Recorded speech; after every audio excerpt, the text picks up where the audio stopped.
പിതാവിന്റെയും പുത്രന്റെയും പരിശുദ്ധാത്മാവിന്റെയും നാമത്തിൽ അമ്മേ പരിശുദ്ധ അമ്മേ, അമ്മേ പരിശുദ്ധ ദൈവമാതാവേ, കൃപാസനത്തിലൂടെ ഞങ്ങളുടെ ദേശത്തിനും അമ്മ മധ്യസ്ഥം തേടി തന്ന എല്ലാ അനുഗ്രഹങ്ങൾക്കും കൃപകൾക്കും ഞങ്ങളിപ്പോൾ ഹൃദയം നിറഞ്ഞ നന്ദി പറയുന്നു.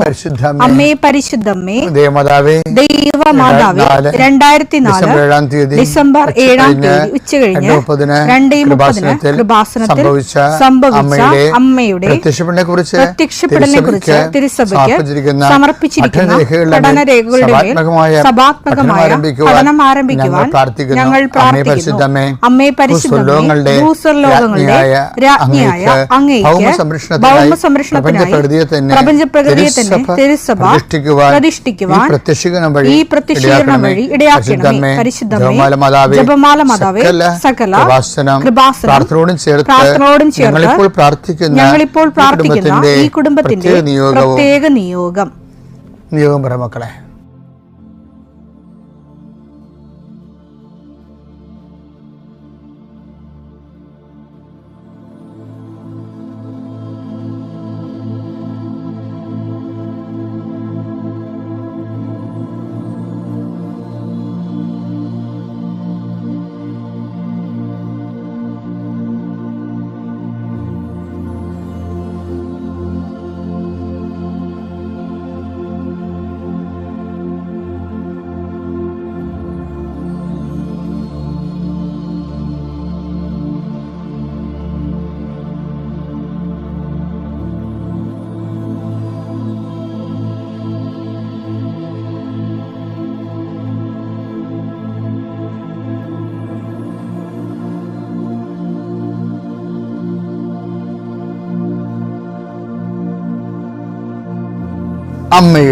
അമ്മയുടെ പ്രത്യക്ഷീകരണത്തിന്റെ ഈ അനുഗ്രഹവേളയിൽ ഞങ്ങൾക്ക് സാധിച്ചു തരുവാൻ കനിയണമേ. ആമേൻ. വിശ്വാസ പ്രമാണം. സർവശക്തനായ പിതാവും ആകാശത്തിന്റെയും ഭൂമിയുടെയും സൃഷ്ടാവുമായ ദൈവത്തിൽ ഞാൻ വിശ്വസിക്കുന്നു. അവിടുത്തെ ഏകപുത്രനും ഞങ്ങളുടെ കർത്താവുമായ ഈശോമിശിഹായിലും ഞാൻ വിശ്വസിക്കുന്നു.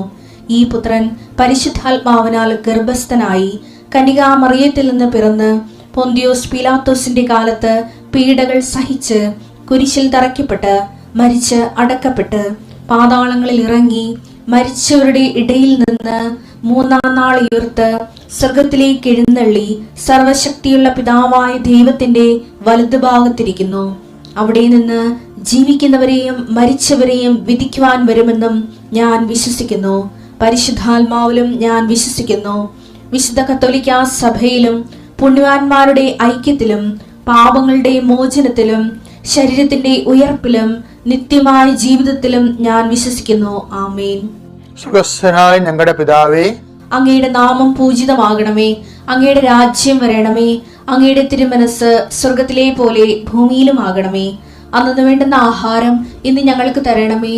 ഞങ്ങളോട് തെറ്റ് ചെയ്യുന്നവരോട് ഞങ്ങൾ ക്ഷമിക്കുന്നത് പോലെ ഞങ്ങളുടെ തെറ്റുകൾ ഞങ്ങളോടും ക്ഷമിക്കണമേ. ഞങ്ങളെ പ്രലോഭനത്തിൽ ഉൾപ്പെടുത്തരുതേ, തിന്മയിൽ ഞങ്ങൾ രക്ഷിക്കണമേ. ആമേൻ. നന്മ നിറഞ്ഞ മറിയമേ, സ്വസ്തി. കർത്താവ് അങ്ങയുടെ കൂടെ സ്ത്രീകളിൽ അങ്ങ് അനുഗ്രഹിക്കപ്പെട്ടവളാകുന്നു. അങ്ങയുടെ ഉദരത്തിൻ ഫലമായി ഈശോ അനുഗ്രഹിക്കപ്പെട്ടവനാകുന്നു.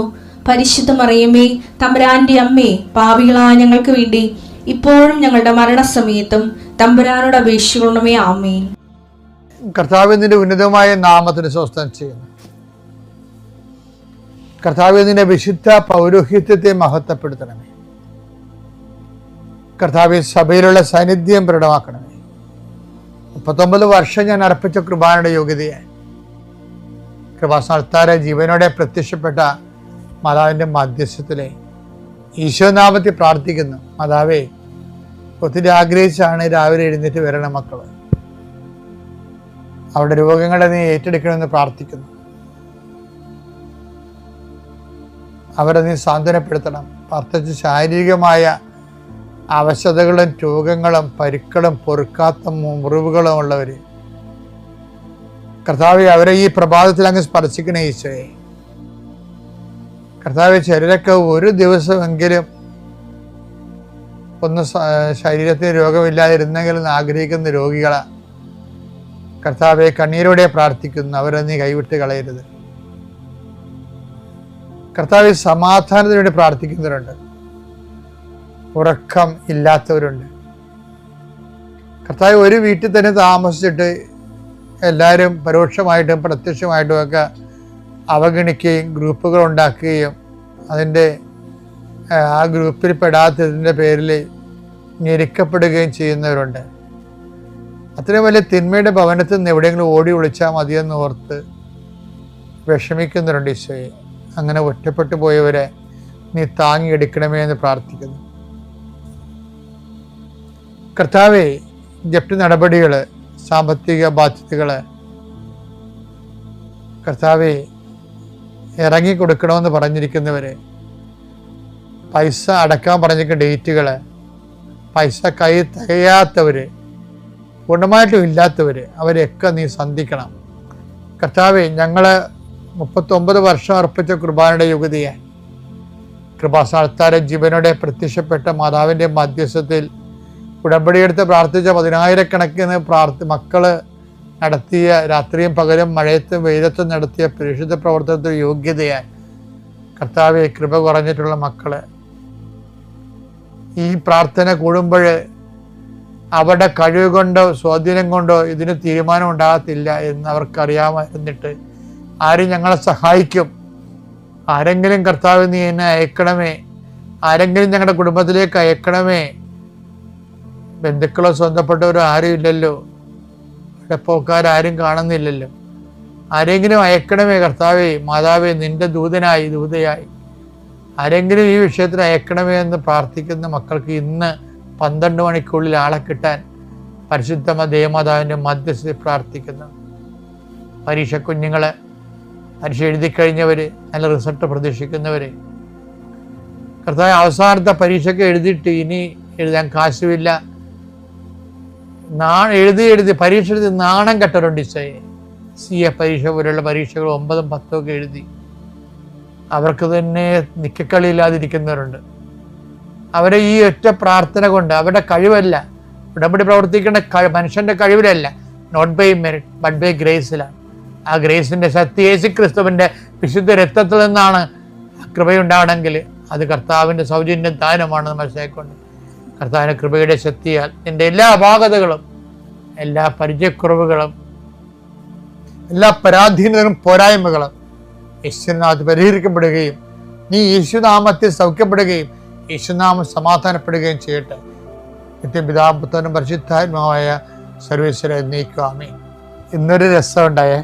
ഇന്നലെ ഞാൻ അൾത്താറ നിന്നപ്പോൾ എല്ലാ ദിവസവും ഞാൻ ആൾക്കാരെ കാണുമല്ലോ. അപ്പോഴേ ഈ നടുവൊക്കെ കുടിഞ്ഞ് ആൾക്കാർ താങ്ങിക്കൊണ്ട് വരുന്ന ആൾക്കാരുണ്ടല്ലോ, അവരെ കണ്ടപ്പോൾ എനിക്ക് പ്രത്യേക കരുണ തോന്നിയവരോട് ഞാൻ അവരുടെ കാര്യം ആദ്യം സാധിച്ചു കൊടുത്തു. അവരെ കാര്യമായിട്ട് പരിഗണിച്ച് അവർ സൈത്ത് പൂശി ഈശോയുടെ നാമത്തിൽ പ്രാർത്ഥിച്ച് അവർ നിർത്തി കഷ്ടപ്പെടുത്താതെ പറഞ്ഞു വിട്ടു. അപ്പം എൻ്റെ ഉള്ളിൽ ചിരി വരുന്നുണ്ട്. അത് ഞാൻ എന്നെ തന്നെ ആക്ഷേപിച്ചതാണ് ശരിക്കും. കാര്യം ഈ കൃപാസനത്തിൽ ആൾത്താരുടെ തിരക്ക് കാരണം ഞാൻ എല്ലാവരും ഒരുപോലെയാണ് പരിഗണിച്ചു പോണത്. ചില ആൾക്കാരെ പ്രത്യേകിച്ച് അങ്ങനെ പരിഗണിക്കരുത്. കാര്യം വെച്ച് കഴിഞ്ഞാൽ വിഷയം വെച്ചാലേ നമുക്ക് കൃപാസനം ടോക്കിൻ്റെ തന്നെ ഒരു രീതി എന്ന് പറയുന്നത് എന്താണ്, കസ്റ്റമർ കെയർ ചെയ്യത്തില്ല ഞങ്ങളാരും. കൃപാസനത്തിൽ വന്ന് എനിക്ക് മനസ്സിലാവും. ഈ ബിസിനസ് സെൻറ്ററിലാണ് കസ്റ്റമർ കെയർ നടത്തുന്നത്. അപ്പോൾ ആ ചേട്ടാ ഇരിക്കു ചേട്ടാ, സുഖമാണോ ചേട്ടാ, വെള്ളം വേണം കുടിക്കാൻ, ആ പോണവരെ അവരെ പിന്തിരിഞ്ഞുകൊണ്ട് അവരെ പാമ്പർ ചെയ്തുകൊണ്ട് നടക്കും. ഇങ്ങനെ ഒരു കെയർ നിങ്ങൾക്ക് കൃപാസനത്തിൽ കിട്ടത്തില്ല, എനിക്കറിയാമല്ലോ. പക്ഷേ അതിന് പകരം വേറെ ഒരു കെയർ കിട്ടും. അത് റഫായിട്ടുള്ള കെയറാണ്. എന്താണ് കാര്യം? കവനൻ കെയർ. കവനൻ്റെ കാര്യത്തിൽ ഞങ്ങളൊരു കോംപ്രമൈസ് ചെയ്യില്ല. ചില ആൾക്കാർ വന്ന് ചോദിക്കും, ഈ ഉടമ്പടി എടുക്കാതെ അച്ഛനെ കാണാൻ വല്ല മാർഗവും ഉണ്ടോ എന്ന് ചോദിക്കുമ്പോൾ ചിലപ്പോൾ അവർ റഫായിട്ട് പറയും, വരാം ചോദിച്ചാൽ കൈ നനയൊന്നും മീൻ പിടിക്കണ്ട, വണ്ടി വിട്ടേക്കാൻ പറയും. അതിൻ്റെ ഞങ്ങൾ എന്താ ഉദ്ദേശിക്കണമെന്ന് വെച്ച് കഴിഞ്ഞാൽ ആ കവനൻ്റ് എന്ന് പറയുന്ന ദൈവം എത്രയോ ജനങ്ങളുടെ ലോകത്തുണ്ടായിരുന്നു. ഇതിനകം ലക്ഷക്കണക്കിന് മനുഷ്യർ അത് അനുഭവിച്ചു. ഇന്നും എന്തുമാത്രം അക്രൈസ്തവരാണ് അൾത്താരയിൽ ഇന്നലെ കരഞ്ഞുകൊണ്ട് സാക്ഷ്യം പറയണ ദൈവത്തെ അനുഭവിച്ചിട്ട്. അതൊക്കെ ഓർക്കുമ്പോഴേ, അതായത് ഒരു ദിവസം ഇന്നലെ കിട്ടിയ ഒരു സാക്ഷ്യം എന്നറിയാമോ? അതായത് ഒരു ചേച്ചിയുടെ ഒരു പ്രധാനപ്പെട്ട വിഷയം, അവരിങ്ങനെ തുപ്പി തുപ്പി നടക്കും, ഭക്ഷണം കഴിക്കത്തുമില്ല. അപ്പം അവരെ മെലിഞ്ഞ ആള് ആൾക്കാരെ പിടിച്ചു കൊണ്ടുവരുമ്പോൾ അവർ വന്നപ്പോൾ തന്നെ അവർ വീണവിടെ വീണ് കഴിഞ്ഞ ശേഷം അവർക്ക് ബോധം വന്നപ്പോൾ, അതാ മാതാവിൻ്റെ തിരുസേന വന്നപ്പോൾ അവർ ബോധം വന്നപ്പോൾ അവർ ഭക്ഷണം കഴിക്കാൻ തുടങ്ങി. അവർ ഭക്ഷണം കഴിക്കേണ്ട അവരുടെ മകൾ കരഞ്ഞുപോയി. കാര്യം മാസങ്ങളായി അമ്മ ഭക്ഷണം കഴിച്ചിട്ട്. അപ്പം അമ്മ ആ കെട്ടഴിച്ച് വിട്ട്. പക്ഷെ എന്നാലും തുപ്പൽ മാറുന്നില്ല. അത്താഴയിൽ അവർ വരുമ്പോൾ അവർക്ക് വേറെ എന്തോ അസുഖമൊക്കെ പറഞ്ഞ് അത്താഴ വരികയാണെങ്കിലും ഞാൻ സൈത്തെടുക്കുമ്പോൾ ഈശോ എന്നെ കൊണ്ട് അവിടെ തൊണ്ടയിൽ കുരിശിടാൻ പറഞ്ഞു. അങ്ങനെ ഞാൻ തൊണ്ടയിൽ കുരിശിട്ട്. അതോടുകൂടി അവിടെ തുപ്പൽ നിർത്തി. എത്രയോ വർഷങ്ങളുടെ തുപ്പലാണ് ഭക്ഷണം കഴിക്കാതെ. അപ്പോൾ ഇത് കാണുമ്പോൾ ദൈവത്തിനെ അനുഭവിച്ച് കഴിയുമ്പോൾ ആ മകള് കരഞ്ഞുകൊണ്ടാണ് സാക്ഷ്യം പറയുന്നത്, കരഞ്ഞുകൊണ്ട്.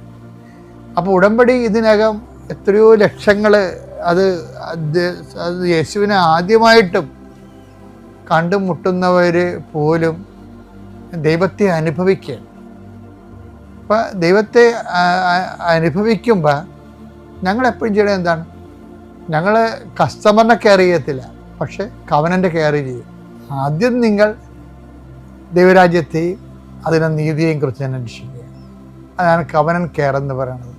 മത്തായി 6:33 നിങ്ങൾ ആദ്യം അവിടുത്തെ രാജ്യവും അവിടുത്തെ നീതിയും അന്വേഷിക്കുക, അതോടൊപ്പം മറ്റുള്ളവയെല്ലാം നിങ്ങൾക്ക് ലഭിക്കും. കവനന്റെ കൃത്യവും വൃത്തിയായിട്ട് എടുക്കാൻ വേണ്ടി, അത് ജീവിക്കാൻ വേണ്ടി ഞങ്ങൾ അവരെ ട്രെയിൻ ചെയ്യും. പിന്നെ കവനരെ തെറ്റിക്കുന്നവരോട് വളരെ ശാസനാപൂർവ്വം സംസാരിക്കും. തറയിലൊക്കെ ഞാൻ സംസാരിക്കാൻ കേട്ടാൽ നിങ്ങൾക്ക് മനസ്സിലാകും. കുർബാനയ്ക്ക് വളരെ കർക്കശമായിട്ട് സംസാരിക്കും. നിങ്ങൾ ആലപ്പുഴ വന്ന് പണി മേടിക്കരുത് തന്നെ ഞാൻ പറയും. എന്താ കാര്യം? ചില ആൾക്കാർക്ക് ക്രിസ്തുവിന് അനുഗ്രഹം വേണം, ക്രിസ്തുവിനെ വേണ്ട. അപ്പം ഞങ്ങൾ ദൈവമാണെങ്കിലും ക്രിസ്തുവിൻ്റെ കൂടെ അനുഗ്രഹം കൊടുക്കത്തുള്ളൂ. ഞങ്ങൾക്ക് ഏൽപ്പിച്ചിരിക്കുന്ന ജോലി അത് തന്നെയാണ്. അതുകൊണ്ട് ഞങ്ങളും ക്രിസ്തുവിൻ്റെ കൂടെ മാത്രമേ അനുഗ്രഹം കിട്ടാനുള്ള സാഹചര്യം ഉണ്ടാക്കത്തുള്ളൂ. അപ്പോൾ കസ്റ്റമർ കെയർ, കവനൻ കെയർ, അത് നിങ്ങളും അതുപോലെ തന്നെയായിരിക്കണം. നിലപാടിൻ്റെ കാര്യത്തിൽ ക്രിസ്തുവിനായിരിക്കണം ഒന്നാം സ്ഥാനം. എന്നാൽ പിന്നെ ക്രിസ്തു നിങ്ങളെ തിരിച്ചറിയും. അറിഞ്ഞു കഴിഞ്ഞാൽ പിന്നെ നിങ്ങളെ അനുഗ്രഹിക്കും. പരിശുദ്ധ പരമദിവ്യകാരുണ്യത്തിന് ഇയാളെ മനസ്സിൽ ഇരുന്നുകൊണ്ട് പരിശുദ്ധാത്മാവ് ഇയാളെ തോന്നിപ്പിക്കുകയാണ്. ഇവിടുത്തെ ഫ്ലോ തടസ്സം, ഗ്രേസ് കൃപ തടസ്സം ഓടാൻ കാരണം വൈഫിൻ്റെ സ്നേഹരാഹിത്യമാണ്. വൈഫിനോട് അയാളെ വിളിക്കാൻ പറയാൻ പറഞ്ഞു. എന്നാൽ വൈഫിനോട് പറയണ്ടേ? വൈഫിനോട് പറഞ്ഞില്ല. കാര്യം ദൈവം നമ്മോട് സംസാരിക്കണമെങ്കിൽ സംസാരിക്കാൻ പറ്റിയൊരു ഇൻഫ്രാസ്ട്രക്ചർ നമുക്ക് വേണം, ഒരു ഓപ്പൺനെസ് വേണം. നമ്മൾ ദൈവം പറഞ്ഞാൽ കേൾക്കും എന്നുള്ളതാണ് വിഷയം. ദൈവം പറഞ്ഞപ്പോൾ വൈഫ് കേൾക്കത്തില്ല. അതൊക്കെ തോന്നിയാണെന്നൊക്കെ പറഞ്ഞ് എഴുതി തള്ളിക്കളയും. പക്ഷെ അയാളെ കേട്ടു. പറഞ്ഞു, നീ നമ്മെ രക്ഷപ്പെടണമെന്നാണ്, നീ അയാളെ വിളിക്കണം. അയാളെ വിളിച്ച് അയാൾ ആക്ഷേപിക്കുകയുള്ളൂ. നിങ്ങൾക്ക് വിളിക്കണേ ഞാൻ വിളിക്കാം എന്നൊക്കെ പറഞ്ഞുകൊണ്ട് ഇവിടെ കുറച്ച് നാൾ കഴിഞ്ഞപ്പോൾ കുറച്ച് ബോധമൊക്കെ വെച്ചപ്പോൾ വിളിച്ചു. പക്ഷേ ആങ്ങളെ എടുത്തില്ല, വൈഫാണ് എടുത്തത്. ആങ്ങളുടെ വൈഫ് എടുത്ത് ഫോൺ എടുത്ത് പറഞ്ഞ്, അപ്പോൾ ഇവള് പറഞ്ഞ് ആങ്ങളൊക്കെ ഒന്ന് കൊടുക്കാൻ പറഞ്ഞു. അപ്പോൾ ഇവർ തമ്മിൽ സ്വരച്ചേർച്ച ഇല്ലാത്ത കാരണം ആങ്ങളുടെ വൈഫ് പറഞ്ഞു അയാൾ ബിസിയാണെന്ന് പറഞ്ഞു. കൊടുത്തില്ല. പക്ഷെ ഇത് അതുടനെ ഈ വൈഫ് ഇയാളോട് പറഞ്ഞു അവർ കൊടുക്കണില്ല എന്ന് പറഞ്ഞു.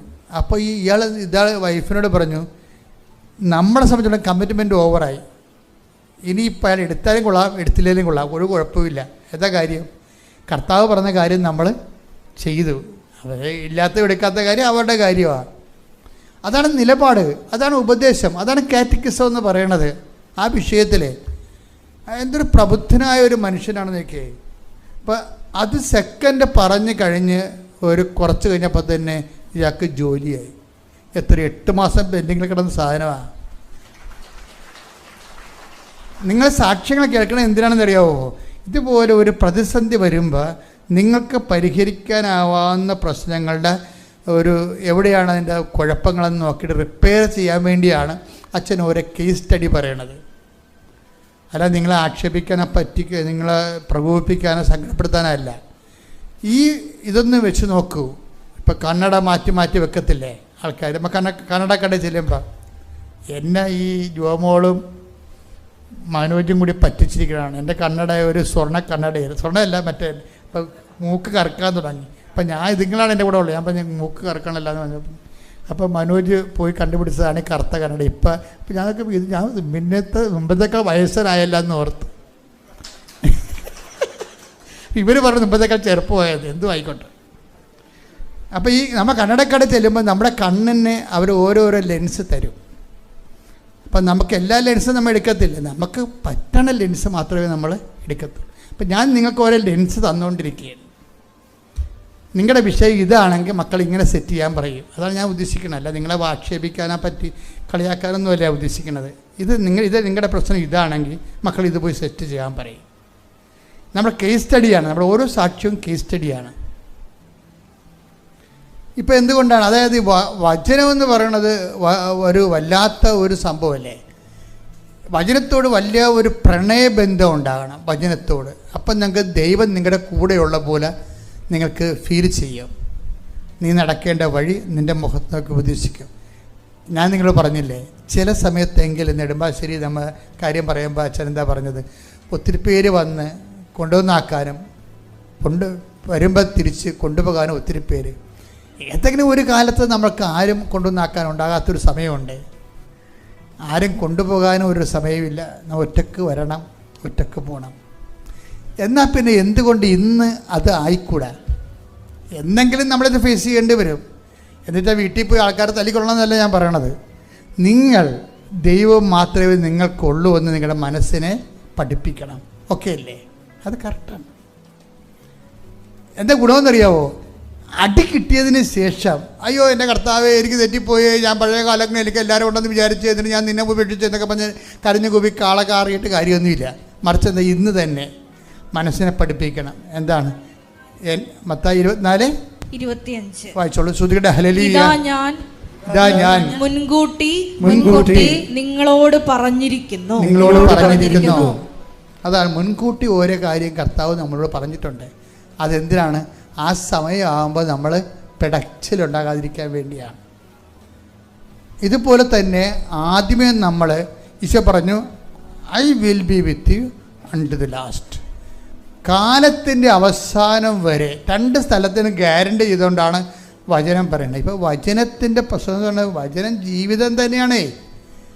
നമ്മുടെ ഇൻസിഡൻ്റ് ആൻഡ് ഈവൻ്റ് സംഭവിക്കുന്നത് എവിടെയാണ്? ഈവൻ്റ് എന്ന് പറഞ്ഞാൽ എന്താ? സംഭവം. ഒരു സംഭവം നടക്കുന്നത് എവിടെയാണ്? ടൈം ആൻഡ് സ്പേസിലാണ് നടക്കുന്നത്, അല്ലേ? ഇപ്പം നിങ്ങൾ ധ്യാനം കൂടുന്നു, എവിടെ കൂടുന്നു? എൻ്റെ സ്പേസ് എന്താണ്? കൃപാസനത്തിൽ. ടൈം എന്താ? നവംബർ 2-ാം തീയതി പരിതാത്മക്കളുടെ ദിവസം. അതാണ് ടൈം. അപ്പോൾ എല്ലാ സംഭവത്തിനും സ്പേസും ടൈമുണ്ട്. ഇതുപോലെ നമ്മുടെ ജീവിതത്തിലെ എല്ലാത്തിനും സ്പേസും ടൈമുണ്ട്. ദൈവം എന്ത് ചെയ്യും? ടൈമും ഗ്യാരണ്ടി ചെയ്യും, സ്പേസും ഗ്യാരണ്ടി ചെയ്യും. എന്തുകൊണ്ട്? തൻ്റെ സാന്നിധ്യം കൊണ്ട്. പഴയ നിയമത്തിൽ നമ്മുടെ സ്പേസാണ് ഗ്യാരണ്ടി ചെയ്യണത്. I will come with you wherever you go. Where time സ്പേസാണത്, അല്ലേ? നീ പോകുന്ന ഇടത്ത് ഇടം സ്ഥലം. ഇപ്പം ഈ ജോഷുവ 1:9 നമ്മുടെ പ്രധാനപ്പെട്ട വചനമാണ്. പുറപ്പാട് 33:14 നമ്മുടെ പ്രധാനപ്പെട്ട വചനമാണ്. എന്താണ് വചനം? നീ പോകുന്നിടത്തെല്ലാം, അപ്പം സ്ഥലമാണ്, ഞാൻ നിൻ്റെ കൂടെ ഉണ്ടാവും. പുതിയ നിയമം, അത് പഴയ നിയമം. പുതിയ നിയമം എന്താ പറയണത്? I will be with you unto the last. കാലത്തിൻ്റെ കാലം, അവിടെ കാലമാണ്. ഓരോരുത്തർ സ്ഥലവും ഓരോരുത്തർ കാലവുമാണ്. സമ്പൂർണ്ണ ബൈബിളാണ് നമ്മൾ ജീവിക്കുന്നത്. എന്ന് വെച്ച് കഴിഞ്ഞാൽ നമ്മുടെ സ്ഥലത്ത് നമ്മുടെ അപ്പനുണ്ടാകത്തില്ല ഒരു കാലത്ത്, അമ്മയുണ്ടാകത്തില്ല, ഭർത്താവ് ഉണ്ടാകത്തില്ല, ഭാര്യ ഉണ്ടാകത്തില്ല, പക്ഷേ ദൈവം ഉണ്ടാവും. കൈയടിക്കട്ടെ.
ഒന്ന് ഉടമ്പടി വിശ്വസിക്കണം. ഉടമ്പടി അതിൽ തന്നെ ഒരു പേഴ്സണായിട്ട് വർക്ക് ചെയ്യുന്നതാണ്. ഞാൻ എൻ്റെ കർത്താവിനോട് ചെയ്ത ഉടമ്പടി എന്നെ സംരക്ഷിക്കും. രണ്ടാമത്തത്, നമ്മൾ ഉടമ്പടിയിലാണെന്നുള്ളത് ദൈവത്തെ വിശ്വസിപ്പിക്കണം. ഇപ്പോൾ ഗോകുകൃഷ്ണയുടെ സംഭവം എന്താ? അച്ഛൻ മുമ്പ് നിങ്ങളോട് പറഞ്ഞില്ലേ, ചില സമയത്ത് ജീവിതത്തിൽ നെഗറ്റീവ് എക്സ്പീരിയൻസ് ഉണ്ടാവും. ഇപ്പോൾ അവൾ വീട്ടിൽ വരുമ്പോൾ, ഒത്തിരി ആവേശത്തോടെ വീട്ടിൽ വരുമ്പോൾ അപ്പൻ വെള്ളമടിച്ച് വെളിവില്ലാതെ നിൽക്കുകയാണ്, അമ്മ ക്ഷീണമായിട്ട് കിടക്കുകയാണ്. കെയർ ചെയ്യാൻ നോബഡി. അപ്പം നമ്മൾ അത് ആ പ്രായത്തിൽ ആ അവസ്ഥ കണ്ട നമ്മൾ പൊട്ടിത്തെറിക്കുകയും നിരാശ വരികയും സങ്കടമാകുകയും ചെയ്യും. പക്ഷേ എന്താ വിഷയം? ഇവിടെ ഉടമ്പടിയിലായതുകൊണ്ടും ആന്തരിക അഭിഷേകം പ്രാപിച്ചവരാണ് ഇവർ. കാര്യം ആന്തരിക അഭിഷേകം പ്രാപിക്കാൻ കാരണം, ആന്തരിക അഭിഷേകം പ്രാപിക്കണം. ഇപ്പോൾ ഇവൾ തന്നെയാണെങ്കിലും ഈ പ്രായത്തിൽ ആ കൊല്ലത്തുള്ള എല്ലാ വീടുകളിലും കൊണ്ടുപോയി പത്രം കൊടുക്കും. നോൺ ക്രിസ്ത്യൻസിനാണ് കൊടുക്കുന്നത്. എന്നിട്ട് അവർ പറഞ്ഞ കാര്യം എന്താണ്? ക്രിസ്തു എൻ്റെ നാമത്തിൽ വിശ്വസിച്ചുകൊണ്ട് നിങ്ങൾ വീണ്ടെടുക്കുന്നതിന് വേണ്ടിയാണ് ഞാൻ നിങ്ങൾക്ക് തരണത്. ഇതാണ് സംഭവം. ഇത് കേൾക്കണ ക്രിസ്തുവിൻ്റെ അവസ്ഥ എന്തായിരിക്കും? ഓരോരുത്തർക്കും ഈ പത്രം കൊടുത്തിട്ട് ഇവിടെ പറഞ്ഞത് എന്താണ്? ക്രിസ്തുവിൻ്റെ നാമം നിങ്ങൾ വിശ്വസിച്ച് വീണ്ടെടുക്കപ്പെടുന്നതിന് വേണ്ടിയാണ് ഞാൻ നിങ്ങൾക്കിത് തരണത് എന്ന് പറയുമ്പോൾ, അത് കേൾക്കുന്ന ആ വീട്ടുകാരുടെ അവസ്ഥയല്ല, അത് കേൾക്കണ ക്രിസ്തുവിൻ്റെ അവസ്ഥ നോക്കണം. അപ്പോൾ ക്രിസ്തു അവരിൽ വിശ്വസിക്കുന്നു. ഒരിക്കൽ ഇവൾ അമ്മയോട് ചോദിക്കുകയെ, അവളുടെ അമ്മയല്ല, എപ്പോഴും അവളുടെ അമ്മ ഈ പരിശുദ്ധ അമ്മയോട് എപ്പോഴും ഗോകുൽകൃഷ്ണ ചോദിക്കുന്ന ഒരു ചോദ്യമുണ്ട്. എങ്ങനെയാണ് അമ്മ കുരിശിൻ്റെ ചുവട്ടിൽ നിന്നതെന്ന് ചോദിക്കും. എങ്ങനെയാണ് അമ്മ? സ്വന്തം മകനല്ലേ, സ്വന്തം മകൻ ഇങ്ങനെ നഗ്നനായി ഇങ്ങനെ ക്രൂശിക്കപ്പെട്ടിട്ട് അതിന് ചുവട്ടിൽ അമ്മ എങ്ങനെ നിന്നു എന്നെപ്പോഴും ഇവിടെ അമ്മയോട് ചോദിക്കും. പിന്നീട് ഒരു ദിവസം ഇവൾക്ക് തന്നെ ചില നമുക്ക് ദൈവം ചെയ്യുന്നറിയാമോ? ദൈവം നമ്മൾ ട്യൂഷൻ ക്ലാസ്സിൽ പറഞ്ഞ പോലെ ചില പരീക്ഷയ്ക്ക് വേണ്ടി ക്വസ്റ്റ്യൻ ബാങ്ക് പറയത്തില്ലേ, നമ്മളൊരു ക്വസ്റ്റ്യൻ സാറ് പറയും, അതിൻ്റെ ഉത്തരവും പറയും. അങ്ങനെ ദൈവം ചെയ്യത്തില്ല. ദൈവത്തോടൊരു ചോദ്യം ചോദിച്ചാൽ ആ കറസ്പോണ്ടിങ് അനുഭവത്തിലൂടെ ദൈവം നമ്മളോട് കൊണ്ടുപോകും. അപ്പോഴേ ഈ വീട്ടിൽ അമ്മ കിടപ്പാകുകയും അപ്പൻ ഇങ്ങനെ ഡ്രങ്കാർഡായിട്ട് നിൽക്കുകയും ഇവൾ ഓഫായി മാറുകയും ഇവൾ 5 ദിവസത്തേക്ക് 10 ദിവസത്തേക്ക് വന്നിട്ട് ഇവളുടെ കാര്യം തിരക്കാൻ ആർക്കും പറ്റാതിരിക്കുകയും ഇവളിങ്ങനെ ലെഫ്റ്റ് ആയിപ്പോകണം ചെയ്യുന്ന സമയത്ത് ഇവളെങ്ങനെ നയിക്കപ്പെട്ടു എന്ന് പറയുന്നത് പരിശുദ്ധാത്മാവിലാണ് പിടിച്ചു നിൽക്കണത്. അപ്പോഴെനിക്ക് മനസ്സിലായി, ഞാൻ എങ്ങനെ പിടിച്ചു നിന്നത് എനിക്ക് മനസ്സിലായി. അതുപോലെ തന്നെയായിരിക്കും അമ്മ കുരിശിൻ്റെ ചുവട്ടിൽ പിടിച്ചു നിന്നത്. കണ്ട, അവർ തന്നെ ചോദ്യം ഉണ്ടാക്കി. ആ ചോദ്യം ഉന്നയിച്ച കർത്താവ് തന്നെ അവരെ ആ സെയിം സിറ്റുവേഷനോട് യോജിക്കുന്ന വിഷയത്തെ കൊണ്ടുപോയിക്കൊണ്ട് ദൈവം അവരെല്ലാവരും ദൈവത്തിൻ്റെ മെയിൻ ജോലി എന്താണെന്ന് ചോദിച്ചു കഴിഞ്ഞാൽ എന്താണ്? 6:45 യോഹന്നാൻ്റെ സുവിശേഷം. അവരെല്ലാവരും ദൈവത്താൽ പഠിപ്പിക്കപ്പെടും. Take the word of God. ശ്രുതികട്ടെ ഹല്ലേലൂയ. യോഹന്നാൻ 6:45. അവരെല്ലാവരും ദൈവത്താൽ പഠിപ്പിക്കപ്പെട്ടവരാകും എന്ന് പ്രവാചക ഗ്രന്ഥങ്ങളിൽ എഴുതപ്പെട്ടിരിക്കുന്നു. അപ്പൊ ഒരു സാധനം വേസ്റ്റ് ആയിട്ട് സംഭവിക്കണതല്ല, കാഷ്വലായിട്ട് സംഭവിക്കണതല്ല, ആക്സിഡൻ്റലായിട്ട് സംഭവിക്കണതല്ല. എല്ലാം വളരെ മോണിറ്ററിങ് ചെയ്യുന്നുണ്ട്. നിൻ്റെ ജീവിതത്തിൽ സംഭവിക്കുന്ന ഓരോ വിഷയങ്ങളിലും നീ ക്രിസ്തുവിനെ കക്ഷിയാക്കി കഴിയുമ്പോൾ അതെന്ത് സംഭവിച്ചു, എന്തിനു സംഭവിച്ചു, അതുകൊണ്ട് ദൈവം നിന്നെ എന്താണ് പഠിപ്പിക്കുന്നത് എന്ന് മനസ്സിലാകും. ഓരോ പാഠങ്ങൾ പഠിച്ചാണ് നമ്മൾ ക്രിസ്തുവിൽ വളർന്ന് പോണത്. പ്രാർത്ഥിക്കുക. കർത്താവേ, അങ്ങ് എനിക്ക് നൽകുന്ന അനുഭവ പാഠങ്ങളുടെ അന്തസത്തകള് മനസ്സിലാക്കാൻ ആത്മജ്ഞാനം നൽകി എന്നെ അനുഗ്രഹിക്കണമേ. ശ്രുതികട ഹല്ലേലൂയ.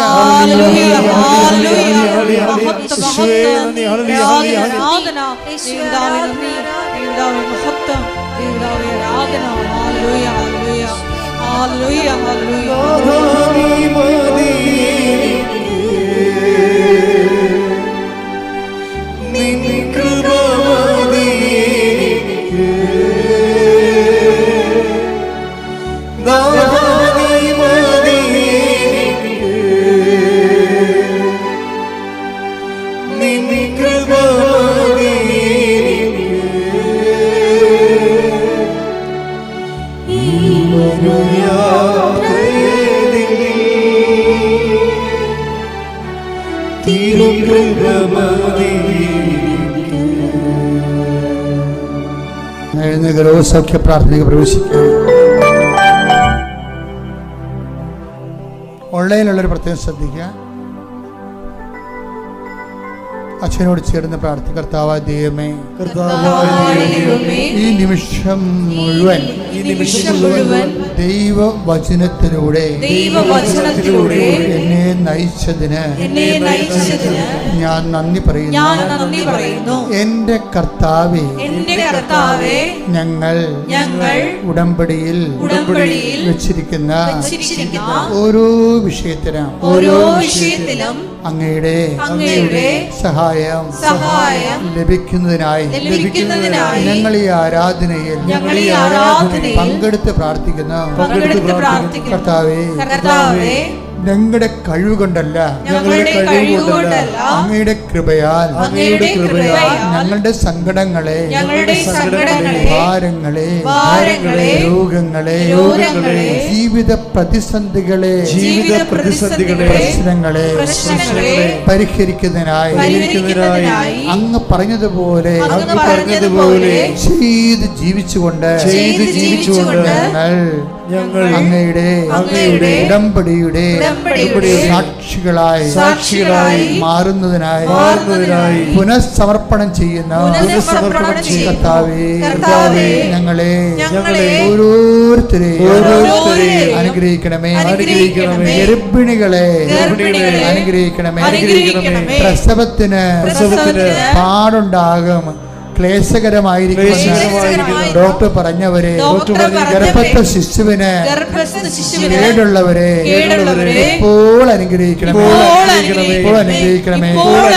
വിവാഹം ഒത്തുവരാത്തവരെ, മക്കൾ ഇല്ലാത്തവരെ, ഭവനരഹിതരെ, ജോലിയും വേലയും കൂലിയുമില്ലാതെ അനുദിന ജീവിതത്തിന് കഷ്ട കഷ്ടപ്പെടുന്നവരെ ഏറ്റെടുക്കണമേ. കർത്താവേ, വിസ പ്രോസസ്സിംഗിനായി വിസ പുതുക്കുന്നതിനായി വിഷമിക്കുന്നവർക്ക് അങ്ങ് സഹായം നൽകണമേ. അവരുടെ കഴിവ് കൊണ്ടല്ല, അങ്ങയുടെ കൃപയാൽ അവരുടെ എല്ലാ തടസ്സങ്ങളും അമ്മേ, പരിശുദ്ധ അമ്മേ, ദേവമാതാവേ, ഇപ്പോൾ മാറ്റണമേ. കർത്താവേ, പലതരത്തിലുള്ള സാമ്പത്തിക ഭാരങ്ങള്, ജീവിത ഭാരങ്ങള്, ജീവിത തടസ്സങ്ങള്, സമാധാനമില്ലാത്ത അവസ്ഥകള് യേശുക്രിസ്തുവിന്റെ ഉന്നതമായ നാമത്തിൽ മാറിപ്പോകട്ടെ. കർത്താവേ, രോഗികളെ സമർപ്പിച്ച് പ്രാർത്ഥിക്കുന്നു. രോഗികളെ സമർപ്പിച്ച് പ്രാർത്ഥിക്കുന്നു. കർത്താവേ, ശ്വാസകോശ രോഗികളെ സമർപ്പിച്ച് പ്രാർത്ഥിക്കുന്നു. ഹൃദയ രോഗികളെ സമർപ്പിച്ച് പ്രാർത്ഥിക്കുന്നു. തൊണ്ടയിൽ ക്യാൻസർ ഉള്ളവരെ, തൈറോയ്ഡ് രോഗികളെ, പിൻകഴുത്തിൽ മുഴയുള്ളവരെ, ശിരസിൽ വേദന ഉള്ളവരെ, ശിരസിലെ ഞരമ്പുകള് ബ്ലോക്കായി പോയവരെ, ശരീരത്തിലെ മരവിപ്പുള്ളവരെ, ആഴ്ചക്കുറവുള്ളവരെ, കേൾവിക്കുറവുള്ളവരെ, കൈകാലുകള് തളർന്നു പോയവരെ, ക്യാൻസർ രോഗികളെ, നടുവിന് വേദനയുള്ളവരെ, പൈനക്കോടിന് വേദനയുള്ളവരെ, ഈശോയെ ഈ നിമിഷം പിണർപോലെ ദൈവികമായ ശക്തി അവരിലേക്ക് ആവശ്യിക്കട്ടെ.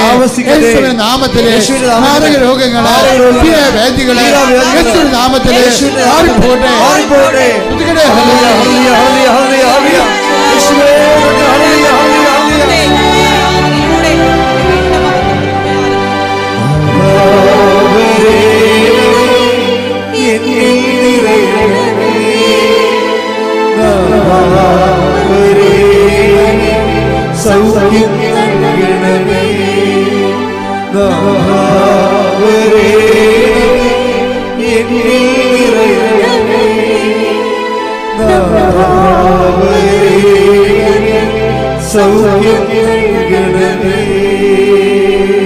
എൻ്റെ മക്കളെ, ശരീരത്തിലുണ്ടാകുന്ന രോഗങ്ങള് കൈകള് അവിടെ വെച്ച് മാറ്റി വെച്ചുകൊണ്ട് നിങ്ങൾ ശ്രദ്ധിച്ചുകൊണ്ടിരിക്കുക. അച്ഛൻ ശാസിച്ച് പ്രാർത്ഥിക്കേണ്ട സമയമാണ്.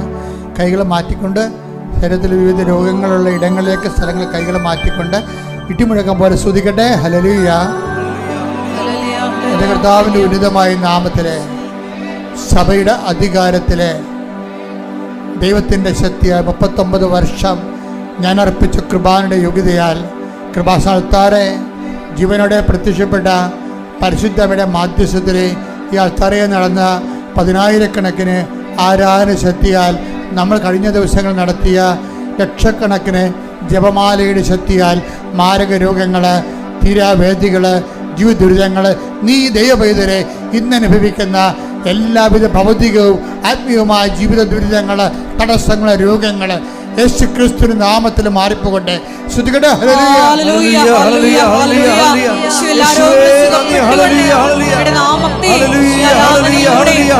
വീണ്ടും മഹത്വപ്പെടുത്തണമേ.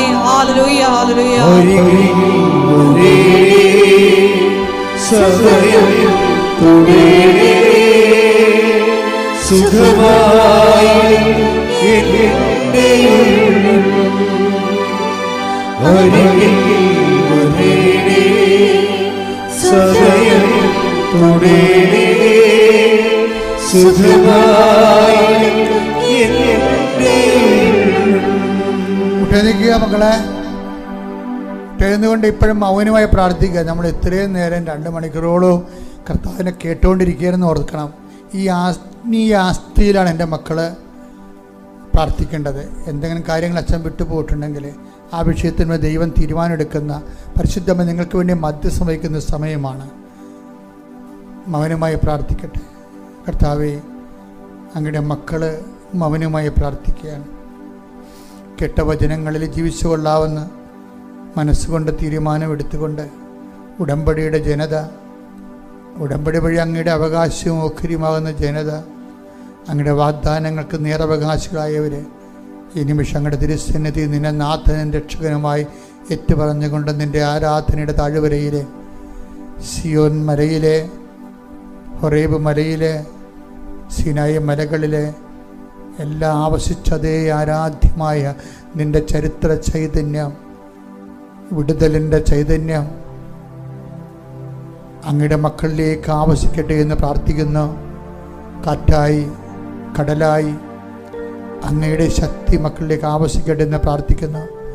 ഞങ്ങളുടെ പിതാക്കന്മാരെ മരുഭൂമിയിൽ പകൽ മേഘസ്തംഭവും രാത്രി തീത്തൂണുമായി നയിച്ച ദൈവത്തിൻ്റെ ചൈതന്യം ഈ നിമിഷം യേശുക്രിസ്തുവിന്റെ നാമത്തിൽ കൃപാസ്ഥാനത്താര ജീവനോടെ പ്രത്യക്ഷപ്പെട്ട പരിശുദ്ധ അമ്മയുടെ മാധ്യസ്ഥതയിൽ നിങ്ങൾക്ക് ആവശ്യിക്കട്ടെ. നിങ്ങളുടെ മാർഗ തടസ്സങ്ങൾ, ജീവിത ദുരിതങ്ങൾ, രോഗങ്ങൾ ഈ നിമിഷം യേശുക്രിസ്തു നാമത്തിൽ നീങ്ങിപ്പോകട്ടെ.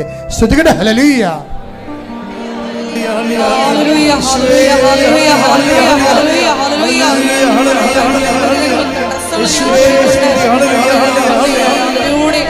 വീണ്ടും മഹത്വപ്പെടുത്തണമേ. Hallelujah, hallelujah.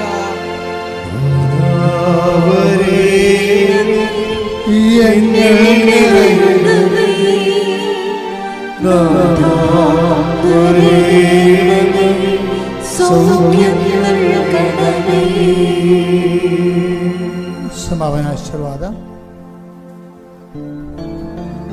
നമിച്ച് നമുക്ക് ദിവ്യകാരുണ്യനാഥന്റെ ആശീർവാദം സ്വീകരിക്കാം.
മഹത്വമുണ്ടായിരിക്കട്ടെ.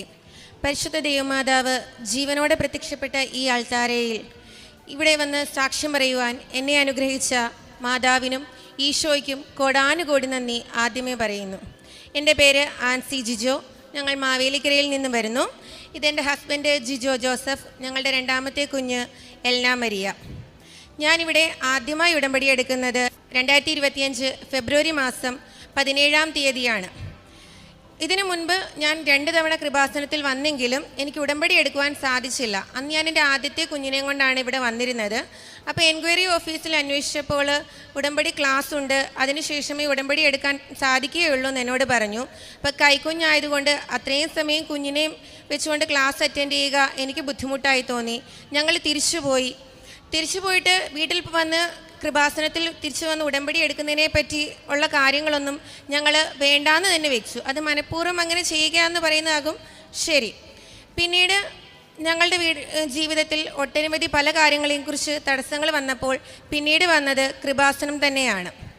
ഞങ്ങളുടെ അടുത്ത വീട്ടിലെ ആളുകൾ ഞങ്ങളോട് പറഞ്ഞു, കൃപാസനത്തിൽ പോയി ഉടമ്പടി എടുക്കുക. അവർക്ക് കിട്ടിയ അനുഗ്രഹങ്ങളൊക്കെ ഞങ്ങളോട് പറഞ്ഞു. എന്തു തന്നെയായാലും വീണ്ടും കൃപാസനത്തിൽ ഞങ്ങൾ വന്ന് ഞാൻ ഉടമ്പടിക്കായി കയറി. എല്ലാവരെയും പോലെ തന്നെ ആദ്യമായി എൻ്റെ ഭൗതികപരമായ ആവശ്യങ്ങളാണ് ഞാൻ ആ നിയോഗത്തിൽ വെച്ചത്. പക്ഷെ നിയോഗത്തിൽ വെച്ചു ഇവിടെ വന്ന് ഉടമ്പടി എടുത്ത് പ്രാർത്ഥിച്ച് തിരിച്ച് വീട്ടിൽ പോയെങ്കിലും ഉടമ്പടിയിൽ പറഞ്ഞിരുന്ന നിബന്ധനകളൊന്നും ഞാൻ പാലിക്കുവാൻ തയ്യാറായിരുന്നില്ല. അതിലേറ്റവും പ്രധാനപ്പെട്ടത് വിശുദ്ധ കുമ്പസാരമായിരുന്നു. അച്ഛൻ പറഞ്ഞതുപോലെ നമ്മൾ നല്ലൊരു കുമ്പസാരമൊക്കെ നടത്തി മറ്റുള്ളവരോട് ക്ഷമിച്ചിട്ട് വേണം ഉടമ്പടി പ്രാർത്ഥനയിൽ അല്ലെങ്കിൽ ഉടമ്പടി ജീവിതം നയിക്കുവാനെന്ന് പറഞ്ഞു. പക്ഷെ ഞാനത് മനഃപൂർവ്വമായി തന്നെ മാറ്റിവെച്ചു എന്ന് പറയുന്നതാവും ശരി. പ്രാർത്ഥനയൊക്കെ ചെറിയ രീതിയിൽ തുടങ്ങി, സാക്ഷ്യങ്ങളൊക്കെ ചെറുതായിട്ട് കേട്ടു. പക്ഷേ എൻ്റെ ജീവിതത്തിൽ പ്രത്യേകിച്ച് വലിയ മാറ്റങ്ങളൊന്നും വന്നില്ല. പതിയെ പതിയെ ഞാൻ ഉടമ്പടിയെ സ്നേഹിക്കുവാൻ തുടങ്ങിയെന്ന് പറയുന്നതാവും ശരി. അങ്ങനെ ഇരിക്കുകയാണ് ഞങ്ങളുടെ പള്ളിയിൽ വിശുദ്ധ കുർബാന ബുധനാഴ്ച നടക്കുന്നത് വൈകുന്നേരമാണ്. അപ്പോൾ വൈകുന്നേരം മാതാവിൻ്റെ നൊവേനയും ഉണ്ട്. എന്നാൽ കുർബാനയിൽ സംബന്ധിച്ച് നൊവേനയിലും കൂടാമെന്ന് കരുതി ഞങ്ങളുടെ മൂത്ത കുഞ്ഞിനെയും കൊണ്ട് ഞങ്ങൾ കുർബാനയ്ക്കായി പോയി. അപ്പോൾ ഇളയ കുഞ്ഞിനെ വീട്ടിൽ അമ്മയെ ഏൽപ്പിച്ചിട്ടാണ് പോയത്. അപ്പോൾ തിരിച്ചു വന്നപ്പോൾ അമ്മ പറഞ്ഞു, കുഞ്ഞ് ഭയങ്കര കരച്ചിലായിരുന്നു, കുഞ്ഞ് കളിക്കുകയായിരുന്നു, ഒരു പാട്ടയൊക്കെ എടുത്ത് വെച്ച് അതിനകത്ത് കുറച്ച് സാധനങ്ങളൊക്കെ ഉണ്ടായിരുന്നല്ലോ, എന്തോ മൂക്കിലിനുള്ളിൽ കയറ്റിയെന്ന് പറഞ്ഞു. ഞങ്ങൾ നോക്കി, ഒന്നും കണ്ടില്ല. അപ്പം അടുത്ത് വന്ന ആളുകളൊക്കെ പറഞ്ഞു, മൂക്കിൽ എന്തെങ്കിലും കയറിയിട്ടുണ്ടായിരുന്നെങ്കിൽ കുഞ്ഞിങ്ങനെ ആക്റ്റീവായിട്ട് ഇരിക്കത്തില്ല. ഞാൻ പറഞ്ഞാൽ ഹോസ്പിറ്റലിൽ പോകാം, വേണ്ട എന്നെല്ലാവരും പറഞ്ഞു. അപ്പം ഞങ്ങളത് അവിടെ വെച്ച് സ്റ്റോപ്പ് ചെയ്തു. വൈകിട്ട് പ്രാർത്ഥിക്കുവാനായിട്ടിരുന്നു. പ്രാർത്ഥിച്ചപ്പോൾ ഞാൻ ഉടമ്പടി തൈലം എടുത്ത് വിശ്വാസ പ്രമാണം ചൊല്ലി മൂക്കിൻ്റെ പാലത്തിന്മേലൊക്കെ വരച്ചിട്ട് പറഞ്ഞു, മാതാവേ എന്തെങ്കിലും ഇവളെ എടുത്ത് വെച്ചിട്ടുണ്ടെങ്കിൽ നീയായിട്ടങ്ങ് മാറ്റി തന്നേക്കണമേ എന്നും അങ്ങ് പറഞ്ഞു. പിറ്റേ ദിവസം നോക്കിയപ്പോൾ മിക്സറിനകത്തിൽ നമ്മൾ കാണുന്ന ചെറിയൊരു ഉണ്ട പോലത്തെ സാധനമാണ് ഇറങ്ങി വന്നത്. ഞങ്ങളത് മാത്രമേ ഉള്ളൂ എന്ന് വിശ്വസിച്ചിരുന്നു. പിന്നീട് കുഞ്ഞിൻ്റെ മൂക്കിൽ നിന്ന് ശക്തമായിട്ട് മൂക്കൊലിപ്പൊക്കെ വരാൻ തുടങ്ങി. ഞങ്ങൾ പീഡിയാട്രിഷ്യനെ കൊണ്ടുപോയി കാണിച്ചപ്പം പീഡിയാട്രിഷ്യൻ പറഞ്ഞു, പനിയായിട്ടൊന്നുമില്ല കുഞ്ഞിന്, ചിലപ്പം കാലാവസ്ഥയുടെ ആയിരിക്കാം, അതുകൊണ്ടായിരിക്കാം മൂക്കിൽ നിന്നിങ്ങനെ ശക്തമായി മൂക്കൊലിപ്പൊക്കെ ഉണ്ടാകുന്നത്, നേസൽ ഡ്രോപ്സ് ഒക്കെ ഒഴിച്ചാൽ മതിയെന്ന് പറഞ്ഞു. പക്ഷേ കുഞ്ഞ് എന്ത് സമ്മതിച്ചാലും മൂക്കിൽ പിടിക്കാനോ നേസൽ ഡ്രോപ്പ് ഒഴിക്കാനോ ഒന്നും സമ്മതിക്കുന്നില്ല. പക്ഷേ എങ്കിലും ഉടമ്പടി തൈലം തൂത്തു എന്നും ഞങ്ങൾ പ്രാർത്ഥിക്കുമായിരുന്നു. അങ്ങനെയിരിക്കെ ജൂൺ മാസം 2025 ജൂൺ മാസം 1-ാം തീയതി ഞങ്ങളുടെ വല്യപ്പച്ചൻ്റെ ഓർമ്മ ദിവസമായിരുന്നു. ഞങ്ങളന്ന് കുർബാനയിൽ സംബന്ധിച്ച് സെമിത്തേരിയിൽ ധൂപപ്രാർത്ഥനയൊക്കെ നടത്തുന്ന സമയത്ത് ഞങ്ങളുടെ വികാരി എൻ്റെ തലയിൽ ഇങ്ങനെ കൈവച്ച് ബ്ലെസ് ചെയ്യുന്ന സമയത്ത് ചോദിച്ചു, നീ കൃപാസനത്തിൽ പോയി ഉടമ്പടി എടുത്തതാണോ എന്ന് ചോദിച്ചു. ഞാൻ പറഞ്ഞു, ആണച്ചു. നീ നന്നായിട്ട് പ്രാർത്ഥിക്കുന്നില്ലേ, നിൻ്റെ പ്രാർത്ഥനയിൽ എന്തോ കുറവുള്ളതായിട്ട് എനിക്ക് തോന്നുന്നു എന്ന് പറഞ്ഞു. ഞാൻ പറഞ്ഞില്ലച്ചോ, ഞാൻ നന്നായിട്ട് പ്രാർത്ഥിക്കുന്നൊക്കെയുണ്ട്, എന്തായാലും നീ കുറച്ചും കൂടി നന്നായിട്ട് പ്രാർത്ഥിക്കുവാനും മറ്റു കാര്യങ്ങളൊക്കെ ചെയ്യുവാനൊക്കെ നോക്കുമെന്ന് പറഞ്ഞു. ഞാൻ പറഞ്ഞു ശരി. അപ്പോൾ വീട്ടിൽ വന്നു കഴിഞ്ഞപ്പോൾ എനിക്ക് വലിയ പ്രയാസമായിരുന്നു. അച്ഛൻ എന്താണ് അങ്ങനെ പറഞ്ഞത്, ഇനി എന്താണ് നമ്മൾ ചെയ്യേണ്ടത്, പ്രാർത്ഥിക്കുന്ന സമയത്ത് കുഞ്ഞുങ്ങൾ ബഹളമൊക്കെ വെക്കുന്നുണ്ടല്ലോ, നമ്മളിനി എന്ത് ചെയ്യും, കുഞ്ഞുങ്ങളെ മാറ്റി നിർത്തിയിട്ട് എങ്ങനെയാണ് പ്രാർത്ഥിക്കാനൊക്കെ പറ്റുന്നതെന്നൊക്കെ വെച്ചു. മാതാവ് എന്തുകൊണ്ടാണ് അപ്പം നമ്മുടെ പ്രാർത്ഥന അങ്ങനെയൊന്നും കേൾക്കാത്തതെന്ന് വരെ എനിക്കങ്ങ് തോന്നിപ്പോയി. ആ സമയത്ത് ഞങ്ങൾ പ്രാർത്ഥിക്കാനായിട്ടിരുന്നപ്പം ഈ കുഞ്ഞ് മാതാവിൻ്റെ നമ്മൾ നീലത്തിരി കത്തിച്ച് വെച്ചിരിക്കുന്ന മെഴുക് അവിടെ ഉണ്ടായിരുന്നു. അപ്പോൾ അത് ഉരുകി വീണത് ഇവളുടെ അടുത്ത് കളിക്കുന്നുണ്ടായിരുന്നു. അപ്പോൾ പുള്ളി അത് കണ്ടു കളിക്കുന്നത്. കുഞ്ഞ് അത് കയ്യിൽ വെച്ചിട്ട് പെട്ടെന്ന് തന്നെ ഞങ്ങളുടെ പുറകിലുള്ള സോഫയിലേക്ക് കയറിയിരുന്നു. അങ്ങനെ കയറിയിരുന്ന് കുറച്ച് കഴിഞ്ഞപ്പോഴത്തേക്ക് ഇവൾ പെട്ടെന്ന് കരയാൻ തുടങ്ങിയിട്ട് മൂക്കിൽ വിരൽ വെച്ചിട്ടാണ് കുഞ്ഞ് ശക്തമായിട്ട് കരയുന്നത്. അപ്പോൾ പെട്ടെന്ന് തന്നെ ഞങ്ങൾ ഹോസ്പിറ്റലിൽ കൊണ്ടുപോയി. നോക്കിയപ്പോൾ ഇവിടെ കയ്യിൽ മെഴുകൊന്നും കാണുന്നൊന്നുമില്ല. അപ്പോൾ ഹോസ്പിറ്റലിലേക്ക് കൊണ്ടുപോയി. അവിടെ ചെന്നപ്പോൾ അവിടെ ഡോക്ടർ ഇല്ലായിരുന്നു, ENT ഇല്ലായിരുന്നു. ഞായറാഴ്ചയാണ്, ഞങ്ങളുടെ അടുത്തങ്ങ് വേറെ ഹോസ്പിറ്റലുകളൊന്നുമില്ല. ഞങ്ങൾ മാവേലിക്കരയിൽ തന്നെയുള്ള വീട്ടിൽ നോക്കുന്ന ഒരു പീഡിയാട്രിഷ്യനെ കൊണ്ടുപോയി കാണിച്ചു. ഡോക്ടർ പറഞ്ഞു, മൂക്കിനുള്ളിൽ എന്തോ ഇരിപ്പുണ്ട്, പക്ഷേ അത് ഡോക്ടർക്ക് എടുക്കാൻ സാധിക്കത്തില്ല, അതൊരു ENTക്ക് മാത്രമേ സാധിക്കത്തുള്ളൂ. മൂക്കിനുള്ളിൽ നമുക്ക് ഒത്തിരി അങ്ങ് പ്രഷർ ചെയ്യാൻ പറ്റത്തില്ല, ഇതെന്തെങ്കിലും ഉണ്ടെങ്കിൽ അകത്തേക്ക് കയറിപ്പോകും. അപ്പോഴാണ് ഡോക്ടർ ഒരു കാര്യം പറഞ്ഞത്, മൂക്കിനുള്ളിൽ എന്തെങ്കിലും കയറിപ്പോയി കഴിഞ്ഞാൽ കുഞ്ഞുങ്ങൾക്ക് ഇൻഫെക്ഷനായിട്ട് മൂക്കിൽ നിന്നും മൂക്കൊലിപ്പുണ്ടാകുകയും ബ്ലഡ് വരികയൊക്കെ ചെയ്യുമെന്ന് പറഞ്ഞു. ഈ കാര്യങ്ങളെല്ലാം തന്നെ ഇവൾക്കുണ്ടായിരുന്നു, നമ്മളത് ശ്രദ്ധിച്ചില്ല എന്ന് പറയുന്നതാവും ശരി. അപ്പോൾ ഞങ്ങൾ എന്ത് തന്നെയായാലും ഡോക്ടർ തന്നെ സജസ്റ്റ് ചെയ്തു, തട്ടാരമ്പലം ഞങ്ങളുടെ അടുത്തുള്ളൊരു സ്ഥലമാണ്, അവിടെ VSM എന്ന് പറയുന്നൊരു ഹോസ്പിറ്റലുണ്ട്, അവിടേക്ക് നിങ്ങൾ വേഗം തന്നെ കൊണ്ടുപോകാൻ പറഞ്ഞു. ഞങ്ങൾ അവിടെ തന്നെ വേഗം തന്നെ കൊണ്ടുപോയി അവിടെ കാഷ്വാലിറ്റിയിൽ കയറി കാണിച്ചു. ഡോക്ടർ നോക്കിയപ്പം സാധനം ഉള്ളിലുണ്ട്. അപ്പോൾ ഈ സമയത്തെല്ലാം തന്നെ ഞാൻ ഉടമ്പടി തൈലം എടുത്ത് അവിടെ മൂക്കിൽ തേച്ചിട്ട് ഞാൻ വിശ്വാസ പ്രമാണം ചൊല്ലി പ്രാർത്ഥിച്ചു. ഞാൻ എന്നിട്ട് പറഞ്ഞു, മാതാവേ, ഞാൻ ചോദിക്കാതെ നീ എനിക്ക് ദാനമായി തന്ന കുഞ്ഞാണ്. ഇതിനു മുൻപ് എനിക്ക് ലഭിച്ച കുഞ്ഞിനെ ഞാൻ ജപമാല ചൊല്ലി നിയോഗം വെച്ച് പ്രാർത്ഥിച്ച് കിട്ടിയതാണ്. ഈ കുഞ്ഞിനെ ഞാൻ ചോദിക്കാതെ തന്നതാണ്. ഇതിനൊരാപത്തും വരാതെ നീ കാത്തുകൊള്ളണേന്ന് പറഞ്ഞുകൊണ്ടാണ് ഞാൻ പോയത്. ഉടമ്പടി കാശുരൂപം കയ്യിൽ മുറുകി പിടിച്ച് മനസ്സിൽ വിശ്വാസ പ്രമാണം ചൊല്ലി കുഞ്ഞിനെ ഞാൻ മടിയിലിരുത്തി. ഡോക്ടർ നോക്കി എന്തോ ഒരു നീളത്തിലുള്ളൊരു സാധനം കുഞ്ഞിൻ്റെ മൂക്കിനുള്ളിലേക്ക് ഇട്ടു. കുഞ്ഞിൻ്റെ മൂക്കിൽ നിന്ന് ഇറങ്ങി വന്നത് വട്ടത്തിലുള്ളൊരു വലിയ ഞട്ടാണ്. ആ ഞട്ട് എത്രയും ദിവസം കുഞ്ഞിൻ്റെ മൂക്കിലിരുന്നെന്ന് ഞങ്ങൾക്ക് തന്നെ വിശ്വസിക്കാൻ കഴിഞ്ഞില്ല. ഡോക്ടർ അവിടെ വെച്ച് തന്നെ മരുന്നുകളൊക്കെ ഒഴിച്ചു. ഞങ്ങൾ തിരിച്ച് വീട്ടിൽ വന്നു. വീട്ടിൽ വന്നപ്പം തിരിച്ച് ഈ കുഞ്ഞ് അവിടെ കിടന്നുറങ്ങി. എഴുന്നേറ്റിട്ട് കഴിഞ്ഞിട്ട് കുഞ്ഞ് മൂക്കിലൊന്ന് പിടിച്ചു. അപ്പോഴാണ് മാതാവിൻ്റെ തിരി മൂക്കിനുള്ളിൽ നിന്നും തനിയെ ഇറങ്ങി വന്നത്. അപ്പോൾ ഞങ്ങൾക്ക് മനസ്സിലായി മാതാവിൻ്റെ വലിയൊരു സംരക്ഷണം ഞങ്ങളുടെ കുടുംബത്തിനുണ്ടെന്ന്. കാരണം ഞങ്ങൾ അശ്രദ്ധമായി വിട്ടൊരു കാര്യം മാതാവ് ഞങ്ങൾക്ക് കാണിച്ചു തരികയായിരുന്നു. നിങ്ങളുടെ കുഞ്ഞിന് അത്യാഹിതം സംഭവിക്കാമായിരുന്നു. അതിൽ നിന്നും മാതാവ് ഞങ്ങളുടെ കുഞ്ഞിനെ എടുത്തുയർത്തിയെന്ന് തന്നെ പറയാം. അതിന് മാതാവിനോട് 1000 നന്ദി ഞാൻ പറയുന്നു. രണ്ടാമതായിട്ട് എനിക്ക് കിട്ടിയ അനുഗ്രഹം എന്ന് പറയുന്നത് ഞാൻ കേട്ടറ്റ് പാസ്സാകുക എന്നതായിരുന്നു. ഞാൻ 3-4 തവണ കേട്ടറ്റ് എഴുതിയ ഒരു വ്യക്തിയാണ്. എനിക്ക് 2-3 മാർക്കിനൊക്കെയാണ് കേട്ടറ്റിൻ്റെ ഫെയിൽഡായി പോകുന്നത്. അപ്പോൾ ഇത്തവണ ഞാൻ ഉടമ്പടി എടുത്തപ്പം അതിൽ നിയോഗമായിട്ട് സമർപ്പിച്ചു, മാതാവേ എനിക്ക് കേട്ടറ്റ് പാസ്സാക്കി തരണേ. എൻ്റെ മെറിറ്റിനാൽ ഇത് എനിക്ക് ജയിക്കുവാൻ സാധിക്കില്ലെന്ന് എനിക്ക് നന്നായിട്ടറിയാം. നിൻ്റെ ഇഷ്ടമാണെങ്കിൽ നിനക്ക് എപ്പോഴാണോ എനിക്കിത് തരാൻ ആഗ്രഹം, നീ എനിക്ക് തന്നാൽ മതി എന്ന് പറഞ്ഞ് ഞാൻ നിയോഗത്തിൽ വെച്ചു. ഞാൻ അത് വന്ന് പ്രാർത്ഥിച്ചു. അപ്പോൾ ഡെയിലി ബ്രെഡിൽ അച്ഛൻ പറയുമായിരുന്നു, നിങ്ങൾ ദൈവത്തിന് സമർപ്പിച്ച കാര്യങ്ങൾ എപ്പോഴും ഇങ്ങനെ എടുത്തെടുത്ത് പറയേണ്ട കാര്യമില്ലെന്ന്. അതുകൊണ്ട് തന്നെ അതിൽ പിന്നെ ഞാൻ എൻ്റെ നിയോഗങ്ങൾ ഇന്നതൊക്കെയാണെന്ന് വെച്ച് ഞാൻ പ്രാർത്ഥിക്കാറില്ല. ഞാൻ ആകെ പറയുന്നത്, മാതാവേ നിൻ്റെ പ്രത്യക്ഷീകരണത്തിന് സാക്ഷിയാക്കി എന്നെയും എൻ്റെ കുടുംബത്തെയും മാറ്റണമേ എന്ന് പറഞ്ഞാണ് ഞാൻ പ്രാർത്ഥിക്കാറ്. അങ്ങനെ പരീക്ഷയുടെ ദിവസമെത്തി. അതിനു മുമ്പ് സെപ്റ്റംബർ 15-ാം തീയതി ഞാനിവിടെ വന്ന് ജോസഫ് അച്ഛനെ കണ്ട് അച്ഛൻ്റെ കൈവപ്പ് ശുശ്രൂഷയൊക്കെ ലഭിച്ചു. തിരിച്ച് വീട്ടിൽ ചെന്ന് 19-ാം തീയതി എക്സാമാണ്. അപ്പോൾ 18-ാം തീയതി കിടന്നുറങ്ങുമ്പോൾ ഞാനൊരു സ്വപ്നം കാണുകയാണ്. ഞാൻ പരീക്ഷയൊക്കെ എഴുതി വീട്ടിൽ വന്ന് ആൻസറൊക്കെ നോക്കുന്ന സമയത്ത് ഞാൻ ഫെയിലാണ്. അപ്പോൾ ഞാൻ അന്നേരം ചോദിക്കുന്നുണ്ട്, മാതാവേ ഞാൻ ഉടമ്പടി എടുത്തിട്ടുണ്ടല്ലോ, പിന്നെ നീ എന്തിനാ എന്നെ ഫെയിലാക്കിയത് എന്ന് ചോദിച്ചു. പക്ഷെ റിസൾട്ട് വന്നപ്പം ഞാൻ പാസ്സാകുന്നതായും എനിക്ക് കണ്ടു. അപ്പം ഞാനത് രാവിലെ എഴുന്നേറ്റിട്ട് കുർബാനയ്ക്ക് പോയപ്പോഴും ഇത് തന്നെ അവിടെയുള്ള മാതാവിനോട് ചോദിച്ചു, മാതാവേ എന്തുകൊണ്ടാണ് ഞാൻ അങ്ങനെ കണ്ടത്? ചിലപ്പോൾ നീ എനിക്ക് വേണ്ടി വലിയൊരു സാക്ഷ്യം എനിക്ക് വേണ്ടി കരുതി വയ്ക്കുകയാണോ? എങ്കിൽ എന്തു തന്നെയാണേലും ഞാനത് ഇരുകരങ്ങളിൽ നീട്ടി സ്വീകരിച്ചുകൊള്ളാമെന്ന് പറഞ്ഞു. ഞാൻ പരീക്ഷയൊക്കെ എഴുതി. പതിവ് പോലെ തന്നെ പരീക്ഷ എഴുതി കഴിഞ്ഞ് വന്നു കഴിയുമ്പം ഈ യൂട്യൂബിൽ ഈ പഠിപ്പിക്കുന്ന ആൾക്കാരെ നമുക്ക് ഇതിൻ്റെ ആൻസേഴ്സൊക്കെ ഇടും. ആ സമയത്ത് ഞാൻ വാല്യുവേഷൻ ചെയ്ത് നോക്കിയപ്പോൾ എനിക്ക് പാസിംഗ് മാർക്ക് പോലും ഇല്ല. അപ്പോൾ എനിക്ക് വളരെയധികം സങ്കടമായി. ഞാനെങ്കിലും മാതാവിനോട് പറഞ്ഞു, മാതാവി ഇതിപ്പോൾ ഞാൻ സ്വപ്നത്തിൽ കണ്ടതുപോലെ തന്നെയാണല്ലോ, നിൻ്റെ ഇഷ്ടം എന്താണോ അത് എന്നിൽ നിറവേറട്ടെ. ഇതും പറഞ്ഞ് എനിക്ക് കിട്ടിയില്ലെന്നും പറഞ്ഞ് ഞാൻ ഇനി നിന്നെ വിളിക്കാതിരിക്കാനൊന്നും പോകത്തില്ല. ഞാൻ നിന്നോട് ഇപ്പോഴേ ഉറപ്പ് തരികയാണ്, ഞാൻ പ്രാർത്ഥിക്കും, അതുപോലെ തന്നെ പള്ളിയിൽ പോവുകയും മറ്റെല്ലാ കാര്യങ്ങളും ചെയ്യും. കാരണം എനിക്കിനി ഈ വിശ്വാസത്തിൽ നിന്നും പുറമോട്ട് പോകാൻ സാധിക്കുകയില്ല. ഇത് എനിക്ക് നീ നെഗറ്റീവായിട്ടാണ് വരുന്നതെങ്കിൽ നീ എനിക്കത് സ്വീകരിക്കാനുള്ളൊരു കൃപ തന്നാൽ മതി, അതിനുള്ള ആത്മബലം നീ എനിക്ക് തന്നാൽ മതി എന്ന് പറഞ്ഞ് ഞാൻ പ്രാർത്ഥിച്ചു. ഇനിയും ഞാൻ റിസൾട്ട് വരുമ്പോൾ മാത്രമേ ഞാൻ നോക്കത്തുള്ളൂ എന്ന് പറഞ്ഞു. അത് പറഞ്ഞ് ഞാൻ ഇരുന്നു. അങ്ങനെ ഇരിക്കെ നവംബർ മാസത്തിൽ റെക്ടിഫിക്കേഷൻ വന്നു. ഞാൻ നോക്കിയില്ല. അന്ന് ഞാൻ സാക്ഷ്യം കേട്ടപ്പം ഒരു ചേച്ചി ഇവിടെ നിന്ന് സാക്ഷ്യം പറയുന്നത് ഞാൻ കേട്ടു. മാതാവിൻ്റെ ബർത്ത്ഡേയുടെ ഗിഫ്റ്റായിട്ട് അവർക്ക് ഇന്ന കാര്യം വേണമെന്ന് പറഞ്ഞായിരുന്നു. അപ്പം ഞാനും അതുപോലെ പ്രാർത്ഥിച്ചു, മാതാവേ ഡിസംബർ മാസം അമ്മയുടെ പ്രത്യക്ഷീകരണ മാസമല്ലേ, ആ മാസത്തിൽ അമ്മ എനിക്ക് തരാൻ ഇഷ്ടമാണെങ്കിൽ എന്നെ അതൊന്ന് പാസ്സാക്കി തരുമോ എന്ന് ചോദിച്ചു. അഥവാ അമ്മയ്ക്ക് താല്പര്യമില്ലെങ്കിൽ വേണ്ട എന്ന് ഞാൻ പറഞ്ഞതുപോലെ തന്നെ ഡിസംബർ മാസം 3-ാം തീയതി ബുധനാഴ്ചയാണ് എൻ്റെ റിസൾട്ട് വന്നത്. റിസൾട്ട് വന്നപ്പോൾ എനിക്ക് ആകെപ്പാടെ പേടിയായിരുന്നു നോക്കാൻ പോലും. ഞാൻ ഓടിച്ചെന്ന് 2 തിരികളും എടുത്തു വെച്ച് കത്തിച്ച് പ്രത്യക്ഷീകരണ പ്രാർത്ഥനയൊക്കെ ചൊല്ലിയിട്ട് റിസൾട്ട് ഞാൻ നോക്കി, ക്വാളിഫൈഡ് എന്ന് എഴുതി വെച്ചിരിക്കുന്നു. അതെനിക്കറിയാം എൻ്റെ മെറിറ്റിനാൽ കിട്ടിയ കാര്യമേ അല്ലെന്ന്. ഞാൻ പരീക്ഷയ്ക്ക് പോയ സമയത്ത് ഉടമ്പടി ഉപ്പ് ഞാൻ എൻ്റെ ഡെസ്കിലും ഞാൻ എൻ്റെ സീറ്റിന് താഴെയും ഇട്ട് വിതറി. ഡെസ്കിൽ വെച്ചിരുന്ന കുറച്ച് ഉപ്പ് തരികൾ OMR ഷീറ്റ് കിട്ടിയപ്പോൾ ആ ഷീറ്റിൻ്റെ പുറത്തിട്ട് ഞാൻ വിശ്വാസ പ്രമാണം ചൊല്ലി പ്രാർത്ഥിച്ചു.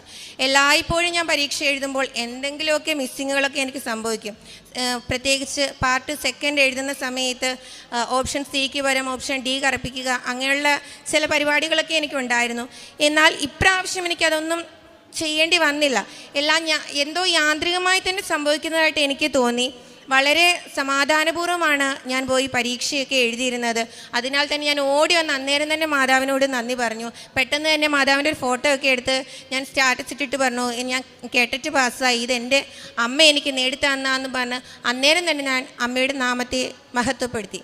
പിന്നെ മറ്റൊരു സാക്ഷ്യമെന്ന് പറയുന്നത്, ഞങ്ങൾ 2023 ഞങ്ങൾ കുറച്ച് സ്ഥലം വാങ്ങിച്ചായിരുന്നു വീട് പണിയാനായിട്ട്. അപ്പോൾ ആ സ്ഥലം വാങ്ങിച്ച് 2023 തന്നെ ഞങ്ങൾ കല്ലിട്ട് അങ്ങനെ തന്നെ കിടന്നതല്ലാതെ വേറെ പ്രയോജനമൊന്നും ഉണ്ടായില്ല. 2024 ജനുവരി മാസത്തിൽ ഞങ്ങൾ അതിൻ്റെ ഫൗണ്ടേഷൻ കെട്ടി. 2024 ഡിസംബറിലാണ് ഞങ്ങൾ എന്നെ കട്ടള വെച്ചത്. കട്ടള വെച്ച് കഴിഞ്ഞിട്ട് മുന്നോട്ട് പണിയൊന്നും പോകുന്നൊന്നുമില്ലായിരുന്നു. ഇവിടെ വന്ന് ഞാൻ ഉടമ്പടി പുതുക്കി നിയോഗം വെച്ചത്, മാതാവേ തടസ്സം കൂടാതെ പണികളൊക്കെ നന്നായിട്ട് പോകണേ എന്നായിരുന്നു. അതുപോലെ തന്നെ ഞങ്ങളുടെ ഭാഗത്തു നിന്നും ഒരു വീഴ്ചയും വരാതെ ആ സമയത്ത് കോൺട്രാക്ടർക്ക് കൊടുക്കാനുള്ള പൈസയൊക്കെ എവിടെ നിന്നാണെന്നറിയില്ല, എങ്കിലും കറങ്ങി തിരിഞ്ഞ് നമ്മുടെ കയ്യിൽ മാതാവ് കൊണ്ടുവന്ന് നമ്മൾക്ക് ഏൽപ്പിച്ചു തരുന്നത് പോലെ തോന്നി. അത് ഇപ്പോൾ വീടിൻ്റെ ഫുൾ തേപ്പൊക്കെ കഴിഞ്ഞ് നിൽക്കുകയാണ്. ഇനി ബാക്കി കുറച്ച് വർക്കുകൾ മാത്രമേ ബാക്കിയുള്ളൂ. പിന്നീട് മാതാവിൻ്റെ അടയാളങ്ങൾ ഞാൻ ചോദിച്ചിട്ടുണ്ടായിരുന്നു. അച്ഛൻ്റെ ഡെയിലി ബ്രെഡൊക്കെ ഈ കൂടുന്ന സമയത്ത് ഞാൻ പ്രാർത്ഥിക്കുമായിരുന്നു, മാതാവേ എന്തെങ്കിലും നിൻ്റെ ഒരു അടയാളം എനിക്ക് നീ തന്നിരുന്നെങ്കിൽ എന്ന് ഞാൻ ഇങ്ങനെ പറഞ്ഞ് പ്രാർത്ഥിച്ചിട്ടുണ്ട്. ആ സമയത്ത് ഞങ്ങൾ കുഞ്ഞുങ്ങളെയും കൊണ്ട് ഒരു ഷോപ്പിൽ പോയപ്പം അവിടെ ഒരു ഗ്രേ കളർ ചുരിദാറിട്ട് ഒരു ചേച്ചി വന്നായിരുന്നു. ആ ചേച്ചി എൻ്റെ അടുത്ത് വന്നിട്ട് ചോദിച്ചു, മോളെ കൃപാസനം പത്രം കയ്യിലുണ്ടോ എന്ന് ചോദിച്ചു. ഞാൻ പറഞ്ഞു, ഇല്ല ചേച്ചി വീട്ടിൽ ഇരിക്കുന്നതെന്ന് പറഞ്ഞു. അല്ല മോളെ ഞാനിത് തരാനായിട്ട് വന്നതാ എന്ന് പറഞ്ഞു. ബാഗ് തുറന്നു, പക്ഷേ ബാഗിനകത്തിൽ പത്രമൊന്നും കണ്ടില്ല. ആ ചേച്ചി എൻ്റെ തോളത്ത് തട്ടിയിട്ട് ചോദിച്ചു, മോളെ നീ സാക്ഷ്യം പറഞ്ഞിട്ടുണ്ടോ? ഞാൻ പറഞ്ഞു, ഇല്ലമ്മേ സാക്ഷ്യം പറയാനൊന്നും ആയില്ല. അന്നേരം എൻ്റെ തോളത്ത് തട്ടിയിട്ട് പറഞ്ഞു, നിനക്ക് ഉടനെ തന്നെ സാക്ഷ്യം പറയാനുള്ള അവസരം ഉണ്ടാകുമെന്ന് പറഞ്ഞു. ഞാൻ ചോദിച്ചു, അമ്മ എങ്ങനെയാണ് വന്നത്? അതെൻ്റെ മകനാണ് എന്നെ ഇവിടെ കൊണ്ടുവന്നേക്കുന്നത്, അവൻ താഴെ നിൽക്കുകയാണ്, ഞാൻ പോട്ടെ എന്ന് പറഞ്ഞു. പിന്നീട് അവിടെ ആ ഫ്ലോറിലും താഴെയൊക്കെ ഞങ്ങൾ പോയി ആ ചേച്ചിയെ നോക്കിയെങ്കിലും കണ്ടില്ല. അത് മാതാവ് എനിക്ക് തന്ന ഒരു അടയാളമാണെന്ന് ശക്തമായി തന്നെ ഞാൻ വിശ്വസിക്കുന്നു. പിന്നെ ഡിസംബർ 7-ാം തീയതി അമ്മയുടെ പ്രത്യക്ഷീകരണ ദിനമായിരുന്നല്ലോ. അന്ന് ഞങ്ങൾക്ക് ഇവിടെ വന്ന് അമ്മയെ ഒന്ന് വണങ്ങണമെന്ന് വലിയ ആഗ്രഹമായിരുന്നു. പക്ഷേ അതിന് സാധിച്ചില്ല. അച്ഛൻ്റെ ഡെയിലി ബ്രെഡൊക്കെ പ്രാർത്ഥനയിൽ പ്രാർത്ഥിച്ചുകൊണ്ടൊക്കെ ഇരുന്ന സമയത്ത് ഞങ്ങൾ നീലത്തിരിയിൽ മാതാവിൻ്റെ വിമല ഹൃദയം അന്ന് തന്നെ ഞങ്ങൾക്ക് കാണുവാൻ സാധിക്കുകയുണ്ടായി. അത് 2ാമത്തെ പ്രാവശ്യമായിരുന്നു ഞങ്ങൾക്ക് അങ്ങനെ തിരിയിൽ ഹൃദയം കാണാൻ സാധിച്ചത്. പിന്നീട് ഉടമ്പടി എടുത്തതിന് ശേഷം എൻ്റെ ജീവിതത്തിൽ വന്ന ആത്മീയമായ മാറ്റമെന്ന് പറയുന്നത്, ഞാൻ വളരെ ദേഷ്യമുള്ള ഒരാളായിരുന്നു. തൊട്ടതിനും പിടിച്ചതിനും ഒക്കെ എനിക്ക് വലിയ ദേഷ്യമായിരുന്നു. ഉടമ്പടി എടുത്ത് 1-2 പുതുക്കലിലൊന്നും എനിക്ക് വ്യത്യാസമൊന്നും വന്നില്ല. പതിയെ ആ ദേഷ്യം എനിക്ക് കൺട്രോൾ ചെയ്യാൻ സാധിച്ചു. പിന്നെ മറ്റുള്ളവരോട് ക്ഷമിക്കാനുള്ളൊരു കഴിവ് അതെനിക്കില്ലായിരുന്നു. ഞാൻ ഉടമ്പടി എടുത്തു കഴിഞ്ഞിട്ട് ഞാൻ പറഞ്ഞിട്ടുണ്ട്, എന്നോട് അവരിങ്ങനെയൊക്കെ ചെയ്തിട്ടില്ലേ, പിന്നെ ഞാനെന്തിനാണ് അവരോട് ക്ഷമിക്കുന്നതെന്ന്. പിന്നീടാണ് എനിക്ക് മനസ്സിലായത്, ഈശോ കുരിശിൽ കിടക്കുന്ന സമയത്ത് ഈശോ പറഞ്ഞിട്ടുണ്ടല്ലോ, ദൈവമേ ഇവർ ചെയ്യുന്നത് എന്തെന്ന് ഇവരറിയുന്നില്ല, ഇവരോട് ക്ഷമിക്കണമേ. തന്നെ ദ്രോഹിച്ചവരെ പോലും ഈശോ ക്ഷമിക്കുന്നുണ്ടെങ്കിൽ ഒരു സാധാരണക്കാരിയായ നമുക്ക് എന്തുകൊണ്ട് ക്ഷമിച്ചുകൂടാ എന്നുള്ളൊരു തോന്നൽ എൻ്റെ ഉള്ളിലുണ്ടായി. അങ്ങനെ ഞാൻ അവർക്ക് വേണ്ടി പ്രാർത്ഥിക്കുവാനും അവരോട് ക്ഷമിക്കുവാനുള്ള കൃപ ഈശോയോട് ഞാൻ യാചിച്ചുകൊണ്ടേയിരുന്നു. പിന്നീട് ഒരു ഞായറാഴ്ച ക്രിസ്ത്യാനിയായിരുന്നു ഞാൻ. ഞായറാഴ്ച മാത്രം പള്ളിയിൽ പോവുക, പെട്ടെന്ന് കുർബാന കാണുക, തിരിച്ചു വരിക, അങ്ങനെയുള്ള എന്നിൽ നിന്നും ദിവസേന വിശുദ്ധ കുർബാന കാണാനുള്ള ഒരു അനുഗ്രഹം എനിക്ക് ഉണ്ടായി. അത് ഞാൻ നിയോഗത്തിൽ എഴുതിയതാണ്, എനിക്ക് എല്ലാ ദിവസവും വിശുദ്ധ കുർബാന കാണണം, അതിനൊരു തടസ്സവും ഉണ്ടാകരുത് എന്ന്. കാരണം എനിക്ക് കൂടുതൽ നിന്നെ സ്നേഹിക്കണം. കാരണം ഇപ്പോൾ എന്താണെന്നറിയത്തില്ല, ഞാൻ വിശുദ്ധ കുർബാന കാണുന്ന സമയത്ത് എനിക്ക് ഭയങ്കര സങ്കടം വരും. അതുപോലെ കുരിശിൻ്റെ വഴിയൊക്കെ ഞങ്ങളുടെ പള്ളിയിൽ നടന്ന സമയത്ത് എനിക്കറിയില്ല, ആ ജപമാല ചൊല്ലിക്കൊണ്ട് നമ്മൾ ആ പോകുന്ന സമയങ്ങളിലെല്ലാം എൻ്റെ കണ്ണിൽ നിന്ന് കണ്ണീരിങ്ങനെ ഒഴുകിക്കൊണ്ടിരിക്കുകയായിരുന്നു. അതെനിക്ക് മനസ്സിലായി, ഞാൻ ഈശോയോട് കൂടുതൽ അടുക്കുന്നത് കൊണ്ട് എന്നിൽ വന്ന മാറ്റമാണ് എന്ന് മനസ്സിലായി. പിന്നീട് ഞാൻ ഓരോ സാക്ഷ്യങ്ങൾ കേൾക്കുമ്പോഴും ഞാൻ എന്നെ തന്നെ സ്വയമേ പരിശോധിക്കാറുണ്ട്, എന്നിൽ എന്തെങ്കിലും കുറവുകളുണ്ടോ, ആ കുറവുകൾ ഞാൻ നികത്തേണ്ടതായിട്ടുണ്ടോ. അങ്ങനെ ഞാൻ സാക്ഷ്യങ്ങൾ കേട്ടുകൊണ്ടിരുന്നപ്പോഴാണ് ഈ അൾത്താരയിൽ ഒരു ചേച്ചി വന്നിരുന്ന സാക്ഷ്യം പറഞ്ഞു. അവരുടെ ചേട്ടത്തിയുടെ ഭർത്താവിനോട് അവർ 1.5 വർഷമായി മിണ്ടിയിട്ട്, അതുകൊണ്ടാണ് അവർക്ക് അനുഗ്രഹങ്ങൾ ലഭിക്കാൻ എന്തോ തടസ്സമുള്ളതുപോലെ എന്ന് പറഞ്ഞു. അപ്പോഴാണ് ഞാനും ആലോചിച്ചത്, ശരിയാണ്, ഞാൻ എൻ്റെ പപ്പായുടെ പെങ്ങളോട് മിണ്ടിയിട്ട് ഏകദേശം 2 വർഷത്തോളമായി. പേഴ്സണലായിട്ട് പല കാര്യങ്ങളും ഉണ്ടായിരിക്കാം, പക്ഷെ ഞാൻ ഇത് തെറ്റാണെന്ന് എനിക്ക് മനസ്സിലായി. ഞാൻ ഉടനെ തന്നെ അവരെ വിളിച്ച് സംസാരിച്ചു. അപ്പോൾ അന്ന് തന്നെയാണ് എനിക്ക് അതിൻ്റെ പിറ്റേ ദിവസമാണ് എനിക്ക് മാതാവിൻ്റെ ഹൃദയം കാണുവാനും ഇടയായത്. അത് മാതാവ് എന്നിൽ ചെയ്ത ഒരു വലിയൊരു കാര്യമായിട്ട് ഞാൻ വിശ്വസിക്കുന്നു. കാരണം എനിക്ക് മറ്റുള്ളവർക്ക് വേണ്ടി പ്രാർത്ഥിക്കാനോ അല്ലെങ്കിൽ അവരുടെ നിയോഗങ്ങളെക്കുറിച്ച് മനസ്സറിഞ്ഞ് ചെയ്യുവാനോ ഉള്ളൊരു കൃപയൊന്നും എനിക്കില്ലായിരുന്നു. അതെല്ലാം തന്നത് എൻ്റെ ഈശോയും മാതാവുമാണെന്ന് ഞാൻ വിശ്വസിക്കുന്നു. ഞങ്ങളുടെ കാരുണ്യ പ്രവൃത്തികളെന്ന് പറഞ്ഞു കഴിഞ്ഞാൽ ഞങ്ങൾ പൊതിച്ചോറ് വാങ്ങി എല്ലാവർക്കും കൊടുക്കുമായിരുന്നു. പിന്നീട് ഞങ്ങൾ ഹോസ്പിറ്റലുകളിൽ രാവിലത്തെ ഭക്ഷണം കൊണ്ടുവന്ന് കൊടുത്തു. പക്ഷേ അവിടുന്ന് അവർ പറഞ്ഞു, അങ്ങനെ പുറത്തു നിന്നുള്ള ഫുഡ് അവർക്ക് അലൗഡ് അല്ല, അവിടെ വേറെ ആൾക്കാർ സന്നദ്ധ സംഘടനകൾ കൊണ്ടുവരുന്നത് കൊണ്ട് നിങ്ങളങ്ങനെ ഫുഡ് കൊണ്ടുവരണ്ട എന്ന് പറഞ്ഞതുകൊണ്ടാണ് നമ്മളത് നിർത്തിയത്. പിന്നീട് ഞങ്ങളുടെ അടുത്തുള്ള ഓൾഡ് ഏജ് ഹോമിൽ ഞങ്ങൾ സാധനങ്ങൾ വാങ്ങിച്ചു കൊടുക്കുകയും അവരോട് പോയി കുറച്ച് നേരം ഒന്ന് സംസാരിക്കാനും ഒക്കെ ഞങ്ങൾ തയ്യാറായി. ഇത്രയും കാര്യങ്ങളാണ് ഞങ്ങൾ കാരുണ്യ പ്രവർത്തികളായിട്ട് ചെയ്തത്. പ്രേക്ഷിത പ്രവർത്തനം എന്ന് പറയുന്നത് ഇവിടുന്ന് കിട്ടുന്ന പത്രം വീട്ടിൽ കൊണ്ടുവന്നിട്ട് അത് നന്നായി ആദ്യം വായിക്കും. ജോസഫ് അച്ഛൻ പറഞ്ഞിട്ടുണ്ട്, നിങ്ങൾ ചുമ്മാ പത്രം കൊടുക്കരുത്, അതിലെന്താണ് എഴുതിയിരിക്കുന്നതെന്നുള്ളത് നിങ്ങൾ വായിക്കേണ്ടതാണ്. അപ്പം ഞാനത് നന്നായിട്ട് എടുത്തു വെച്ച് ഞാൻ വായിക്കും. വായിച്ചതിന് ശേഷം അത് കൊടുക്കാനുള്ള പത്രങ്ങളിലെല്ലാം തൈലം തൂത്ത് ഉപ്പിട്ട് വിതറി പ്രാർത്ഥിച്ച് ഒരു നിമിഷവും ഒരു കൊന്ത അവർക്ക് വേണ്ടിയിട്ട് ചൊല്ലും. എന്നിട്ട് പറയും, മാതാവ് ഇത് അർഹതപ്പെട്ടവരുടെ കൈകളിൽ മാത്രമേ എത്താവുള്ളൂ, അനർഹരുടെ കൈകളിലൊന്നും എത്താൻ ഇടയാക്കരുതേ. പിന്നെ പറയും, മാതാവി നിന്നെ തള്ളി പറയുന്നവരുടെ കൈകളിലൊന്നും ഇതെത്തരുതേ, കാരണം അത് ചിലപ്പോൾ എനിക്ക് താങ്ങാനുള്ള ശേഷി എനിക്ക് കാണത്തില്ലെന്ന് പറഞ്ഞ് അത് പറഞ്ഞിട്ടാണ് ഞങ്ങൾ കുടുംബത്തോടു കൂടിയാണ് പത്രം കൊണ്ട് കൊടുക്കാൻ പോകുന്നത്. ഞങ്ങൾ ഈ കുഞ്ഞിനെയും എൻ്റെ മൂത്ത കുഞ്ഞിനെയും എടുത്തുകൊണ്ട് ഞങ്ങൾ എല്ലാവരും കൂടി ഒന്നിച്ചാണ് കൊണ്ടുവന്നത്. ഞങ്ങൾ ബസ് സ്റ്റാൻഡ്, റെയിൽവേ സ്റ്റേഷൻ, കുറേ ദൂരമുള്ള വീടുകൾ, അടുത്ത് അങ്ങനെ കുറേ അടുത്തൊക്കെയാണ് ഞങ്ങൾ പത്രം കൊണ്ടുപോയി കൊടുക്കുന്നത്. ഇത്രയും കാര്യങ്ങളാണ് ഞങ്ങൾ പ്രേക്ഷിത പ്രവർത്തനമായിട്ട് ചെയ്യുന്നത്. ഈ ചെറുതും വലുതുമായ ഒരുപാട് അനുഗ്രഹങ്ങൾ അമ്മ മാതാവ് ഈശോയിലൂടെ ഞങ്ങൾക്ക് തന്നിട്ടുണ്ട്. എല്ലാം പറയുവാനുള്ള സമയമില്ലാത്തത് കൊണ്ടാണ് പറയാത്തത്. ഇത്രയേറെ അനുഗ്രഹങ്ങൾ തന്ന അമ്മയ്ക്കും ഈശോയ്ക്കും കോടാനുകോടി നന്ദി. ഇനിയും വരും ജീവിതത്തിലും ഈ ഉടമ്പടിയിൽ ജീവിക്കാനാണ് ഞങ്ങൾക്ക് ഇഷ്ടം. നിത്യതയിൽ മാതാവിൻ്റെ കരം പിടിച്ച് ഈശോയിലേക്ക് എത്താനാണ് ഞങ്ങൾ ആഗ്രഹിക്കുന്നത്. അമ്മയ്ക്കും തിരുക്കുമാരനും കോടാനുകോടി നന്ദി. പുറപ്പാട് 33, 13, 14 തിരുവചനങ്ങൾ. അങ്ങ് എന്നിൽ സംപ്രീതനാണെങ്കിൽ അങ്ങയുടെ വഴികൾ എനിക്ക് കാണിച്ചു തരിക. അങ്ങനെ ഞാൻ അങ്ങയെ അറിയുകയും പ്രീതിപ്പെടുത്തുകയും ചെയ്യട്ടെ. കർത്താവ് പറഞ്ഞു, ഞാൻ തന്നെ നിന്നോട് കൂടെ വരികയും നിനക്ക് ആശ്വാസം നൽകുകയും ചെയ്യും. ആൻസി ജിജോ എന്ന ഈ സഹോദരി ഉടമ്പടി ജീവിതത്തിൽ ലഭിച്ച 3 പ്രധാന ദൈവാനുഗ്രഹങ്ങളെ അമ്മയുടെ തിരുനടയിൽ സന്തോഷത്തോടെ സാക്ഷ്യപ്പെടുത്തി.